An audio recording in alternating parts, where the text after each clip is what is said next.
students. Today we will discuss about the programs related to strings. हम लोग यहाँ पे फर्स्ट सपोज हमें राइट डाउन करना है एक प्रोग्राम,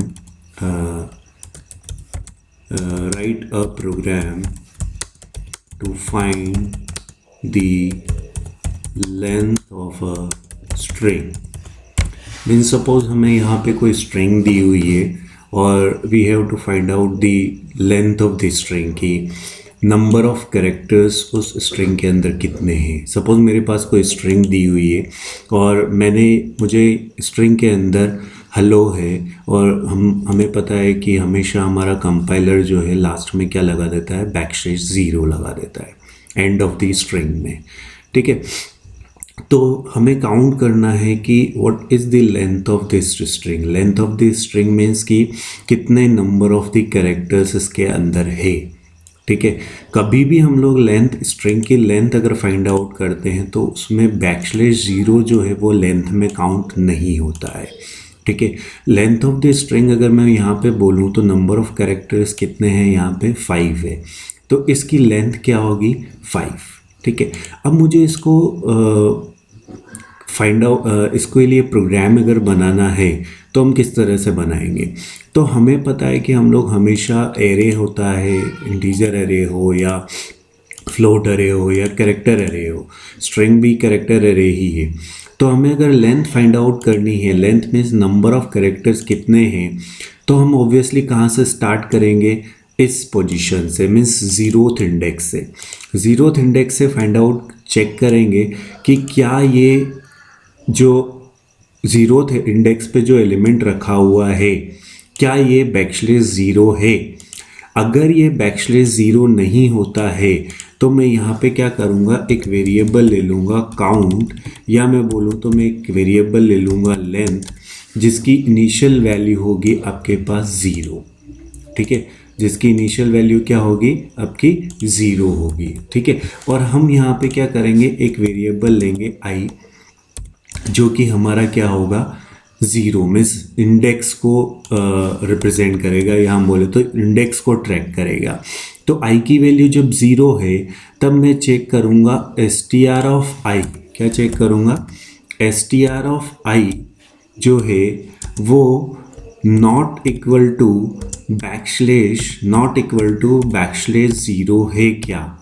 अगर वो \0 नहीं है, अगर \0 नहीं है इट मीन्स वो एंड ऑफ द स्ट्रिंग नहीं है. तो एंड ऑफ द स्ट्रिंग नहीं है तो मैं यहाँ पे क्या करूँगा, लेंथ को 1 से इंक्रीज कर दूँगा. मैं क्या करूँगा, लेंथ को 1 से इंक्रीज कर दूँगा, और फिर ये लेंथ को इंक्रीज करने के बाद फिर मैं क्या करूँगा, i को भी 1 से इंक्रीज कर दूँगा.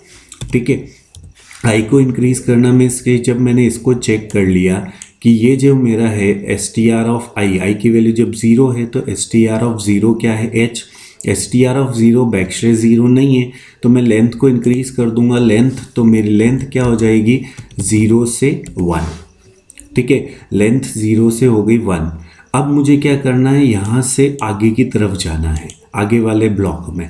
तो आगे वाले ब्लॉक का इंडेक्स कितना है 1, तो मैं क्या करूँगा, i को इंक्रीज करूँगा. तो i मेरा क्या हो जाएगा 0 से 1, 0 से 1 कर दूंगा. फिर मैं चेक करूँगा कि क्या str ऑफ i, अब i मेरा कितना है 1 है, तो str ऑफ 1 क्या \0 है, नहीं है. नहीं है तो लेंथ इंक्रीज कर दूंगा. तो लेंथ पहले थी 1, तो अब क्या हो जाएगी 2. अब 2 हो गई. फिर i मेरा इंक्रीज होगा, i मेरा हो जाएगा 1 से 2. ठीक है, अब मैं चेक करूँगा वापस str of i means str of 2 \0 है क्या, str ऑफ 2 तो l है, \0 नहीं है तो मैं वापस लेंथ इंक्रीज करूँगा. तो लेंथ मेरी क्या हो जाएगी, पहले 2 थी तो 1 से इंक्रीज किया तो कितना हो गई 3. फिर i मेरा इंक्रीज होगा, 2 है तो 2 से i इंक्रीज होगा, कितना हो जाएगा 3. अब वापस चेक करूँगा मैं str ऑफ 3 जो है वो \0 है क्या, नहीं है, \0 नहीं है तो क्या करूँगा मैं, लेंथ को इंक्रीज करूँगा. लेंथ मेरी पहले 3 थी तो 1 से इंक्रीज करूँगा तो कितनी हो जाएगी 4. और फिर यहाँ से जब निकलेगा तो मैं आई इंक्रीज़ करूँगा। आई मेरा कितना था, 3 है तो 4 हो गया। फिर वापस मैं क्या करूँगा, अब चेक करूँगा S T R of I. S T R of I कितना है, S T R of I means S T R of 4 कितना है, ओ है। क्या वो बैकस्लैश 0 है, नहीं है, तो मैं वापस लेंथ इंक्रीज़ करूँगा, कितनी हो जाएगी 5। और मेरा आई जो है वो वापस इंक्रीज़ होगी, कितना हो जाएगा 5। अब मैं चेक करूँगा क्या S T R of I, S T R of I कितना है, बैकस्लैश 0 है। बैकस्लैश 0 है तो हम यहाँ से बाहर निकल जाएंगे। ठीक है, तो मुझे यहाँ पे क्या करना है, मुझे यहाँ पे ऑब्वियसली मुझे हमेशा ये कंपैरिजन करना है। ठीक है, ये कंपैरिजन करना है तो आई मेरा इनिशियली स्टार्ट हो रहा है 0 से और हर बार 1 से इंक्रीज़ हो रहा है, तो है ना, फॉर लूपिंग मुझे करनी ही पड़ेगी क्योंकि ये चीज़ हमेशा चल रही है कि बैकस्लैश 0 नहीं है तो लेंथ इंक्रीज़ करना, बैकस्लैश 0 नहीं है तो लेंथ इंक्रीज़ करना। तो आई को इनिशियल वैल्यू 0 होगी, हर बार 1 से इंक्रीज़ करूँगा। और मेरी कंडीशन क्या होगी, मेरी कंडीशन होगी कि अगर backslash S T R of I not equal to backslash 0 है, अगर बैकस्लैश 0 के इक्वल नहीं है तो मैं क्या करूँगा, लूप में जाऊँगा और लेंथ को 1 से इंक्रीज़ कर दूँगा। ठीक है, लेंथ को 1 से इंक्रीज़ कर दूँगा क्योंकि मैं यहाँ आई पे कंडीशन नहीं लगा सकता आई कितना होगा मैक्सिमम, और लेंथ पे लगा नहीं सकता। ठीक है, तो मेरी इनिशियल वैल्यू ये होगी 0 आई की, आई मेरा हर बार 1 से इंक्रीज़ होगा, बट कंडीशन क्या होगी, मुझे अगर नॉट इक्वल टू 0 है तो लूप में जाना है, नॉट इक्वल टू बैकस्लैश 0 है तो लूप में जाना है और लेंथ को 1 से इंक्रीज़ करना है। क्लियर? तो इसे अगर हम लोग इम्प्लीमेंट करें तो हम किस तरह से इम्प्लीमेंट करेंगे, सपोज़ मैंने यहाँ पे एक एयर स्ट्रिंग ले ली एस टी आर और मैक्सिमम इसकी साइज़ ले ली मैंने 100। आप मैक्सिमम 100 है, आप जितना चाहो उसके अंदर आप 50 की साइज़ ले लो, आप 10 की साइज़ ले लो, जितना आपकी इच्छा हो। अब मुझे यूज़र से लेना है तो मैंने यहाँ पे मैसेज दे दिया एंटर स्ट्रिंग। ठीक है, मैंने एक एंटर स्ट्रिंग मैसेज दे दिया। देन स्कैनएफ से मेरे पास क्या आ जाएगी, मैं स्ट्रिंग रीड कर लूँगा स्क्रीन से एंड एस टी आर। आपको पता है यहाँ एम्परसेंड नहीं लगाना है स्ट्रिंग के अंदर क्योंकि एरे का जो नेम होता है इटसेल्फ इज़ ए एड्रेस और हमें स्कैनएफ में एड्रेस चाहिए होता है। अब मेरे पास स्ट्रिंग आ गई तो मुझे यहाँ पे क्या क्या ज़रूरत थी, और किसी वेरिएबल की ज़रूरत थी, एक आई की ज़रूरत थी। ठीक है, और एक मुझे चाहिए था काउंट, और काउंट की इनिशियल वैल्यू आपको कितनी चाहिए थी, 0। काउंट ले लो या लेंथ ले लो, लेंथ ले लो, चलो लेंथ ले लो। ठीक है, अब मैं यहाँ पे एक लूप लगाऊंगा 4। आई कहाँ से स्टार्ट हो रहा था मेरा, 0 से। ठीक है, और मेरा इंक्रीमेंट हर बार 1 से हो रहा था।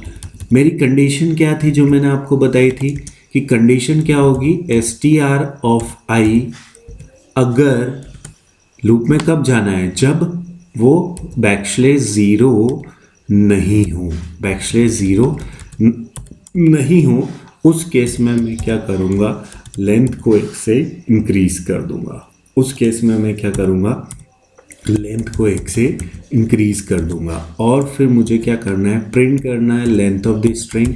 तो length of the string is percentage D, और किस वेरिएबल में आ रहा है, लेन के अंदर। क्लियर है? तो हमने पहले स्ट्रिंग ली, स्ट्रिंग लेने के बाद हमने स्टार्ट किया 0 से और हर बार इंक्रीज़ किया 1 से। ठीक है, और अगर ये बैकस्लैश 0 नहीं है, बैकस्लैश 0 नहीं है, एस टी आर ऑफ आई जो करंट वैल्यू है वो अगर बैकस्लैश 0 नहीं है तो मैं लेंथ को इंक्रीज़ करने चला जाऊंगा। ठीक है, अब अगर हम लोग इसको एग्जीक्यूट करें,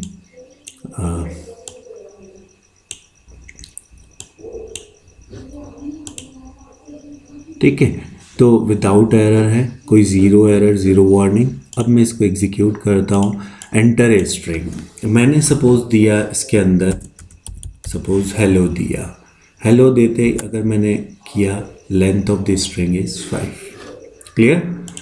अब देखो अगर मैं यहाँ पे देता हूँ रितेश स्पेस जैन, ठीक है, रितेश स्पेस जैन दिया तो इसने 6 ही दिया। क्यों दिया? हमने प्रीवियस लेक्चर में देखा था कि स्कैनएफ से जब हम लोग देते हैं तो स्कैनएफ कब तक रीड करता है, जब तक कि स्पेस नहीं मिल जाता है।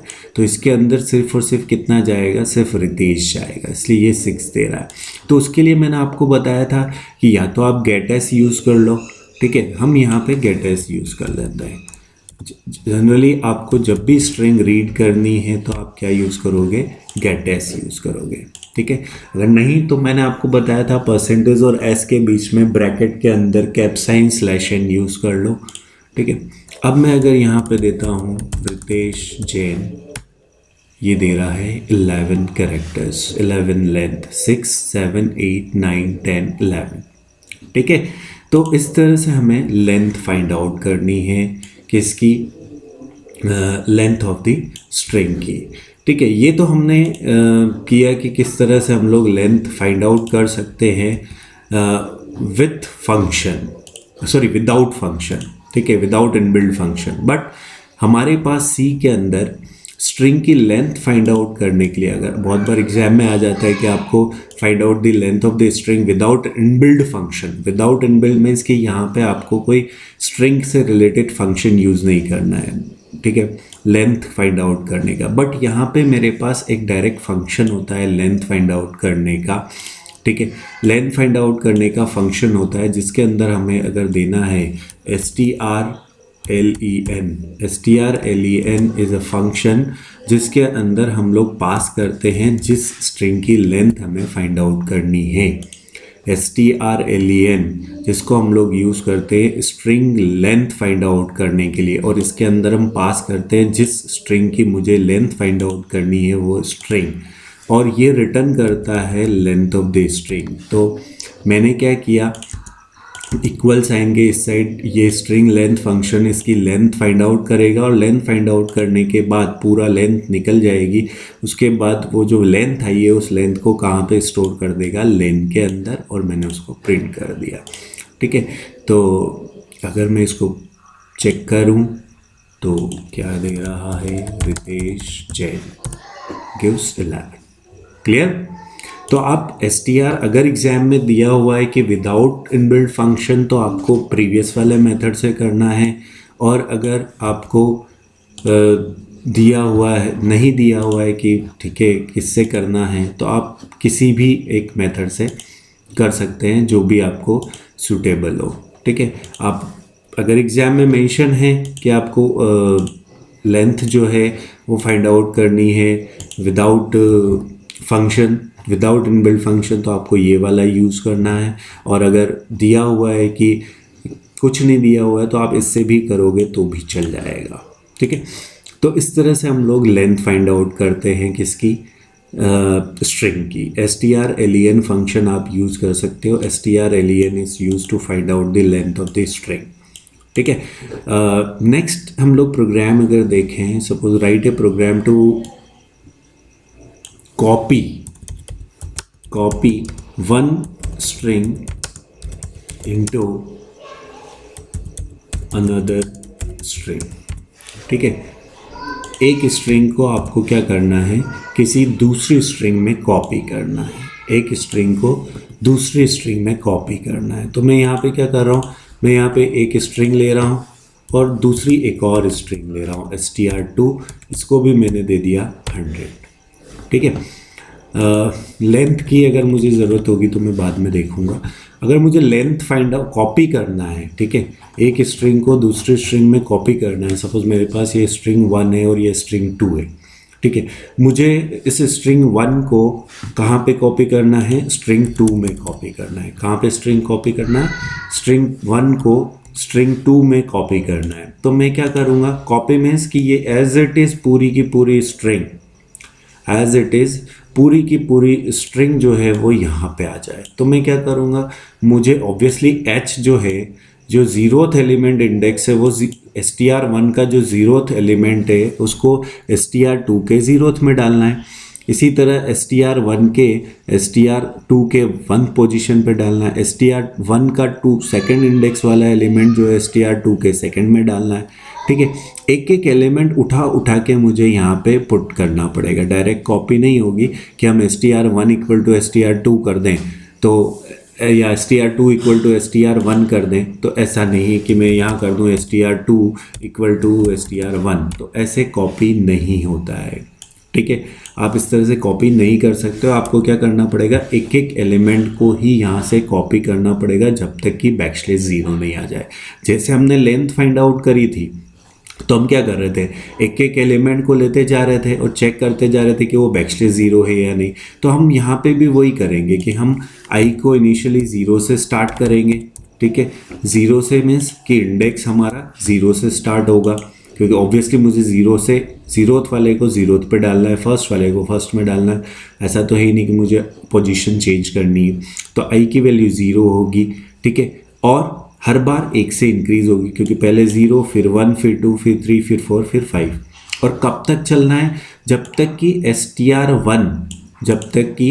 str1 जो है उसका एंड नहीं आ जाए। और इसका एंड कब तक आएगा, जब तक कि बैकस्लैश ज़ीरो नहीं मिल जाता। तो सेम प्रोसेस मुझे लगाना है कि मुझे कब तक कॉपी करना है हर एक एलिमेंट को, जब तक कि आपका बैकस्लैश ज़ीरो नहीं आ जाता। अगर बैकस्लैश ज़ीरो नहीं है तो मैं कॉपी करूँगा, और जैसे ही बैकस्लैश ज़ीरो आ जाएगा मैं वहीं पे रुक जाऊँगा। तो अगर हम लोग इसको इम्प्लीमेंट करें, तो सपोज मैंने यहाँ पे स्ट्रिंग ले ली, printf new line, enter a string. ठीक है, ऑब्वियसली हम गेट एस फंक्शन यूज़ करेंगे, str1। मैंने यूज़र से str1 ले लिया। अब मुझे str1 को कॉपी करना है किसके अंदर, str2 के अंदर। str1 को str2 में कॉपी करना है, तो ऑब्वियसली हम क्या लगाएंगे, लूप लगाएंगे। स्टार्ट होगा ज़ीरो से, ज़ीरो इंडेक्स से स्टार्ट होगा। मुझे कॉपी कब तक करना है, अगर str1, क्योंकि ऑब्वियसली str1 को कॉपी करना है, तो str1 ऑफ आई अगर बैकस्लैश ज़ीरो नहीं हो, अगर बैकस्लैश ज़ीरो नहीं हो तो मुझे कॉपी करना है। तो मुझे कॉपी करना है, किसको कॉपी करना है, str2 के ith पोजीशन पे str1 का ith पोजीशन वाला एलिमेंट पुट कर देना है। मुझे क्या करना है,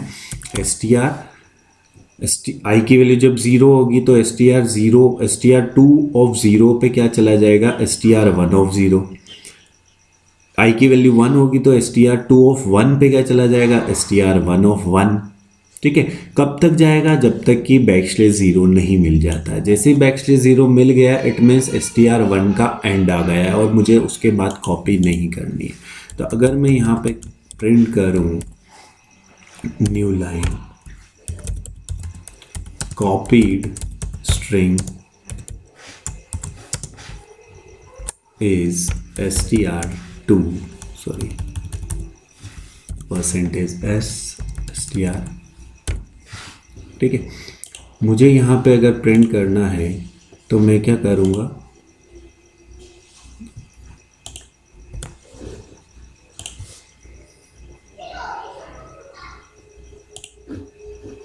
एंटर ए स्ट्रिंग। मैंने सपोज दिया Ritesh, copied string is, sorry यहाँ पे एक दिक्कत आ रही है, देखो रितेश, फिर उसके बाद कुछ अजीब से आ रहे हैं। ठीक है, कुछ अजीब से कैरेक्टर आ रहे हैं। ये किस लिए आ रहे हैं, क्योंकि देखो str1 का तो मैंने लास्ट में बैकस्लैश ज़ीरो था, क्योंकि ऑटोमेटिकली कंपाइलर ने लगा दिया। बट यहाँ पे क्या होगा, जैसे अगर हम लोग यहाँ देखें तो ज़ीरोथ वाला ज़ीरो पे आ गया, h यहाँ आ जाएगा। ठीक है, e यहाँ आ जाएगा, l यहाँ आ जाएगा, l यहाँ आ जाएगा, o यहाँ आ जाएगा। ठीक है, बट जैसे ही str1 ऑफ 5 बैकस्लैश ज़ीरो हुआ, वो लूप से बाहर निकल रहा है। str1 ऑफ 5 बैकस्लैश ज़ीरो हो गया, वो लूप से बाहर निकल गया। अब यहाँ पे आपका जो फिफ्थ एलिमेंट, अब str2 का तो बैकस्लैश ज़ीरो एंड हुआ ही नहीं, कंपाइलर लगाएगा भी नहीं, क्योंकि आप एक एक कैरेक्टर कॉपी कर रहे हो। ठीक है, तो हमें इस पोजीशन पे बैकस्लैश ज़ीरो लगाना पड़ेगा। बैकस्लैश ज़ीरो कैसे लगाओगे, देखो मुझे किस पे लगाना है बैकस्लैश ज़ीरो, str ऑफ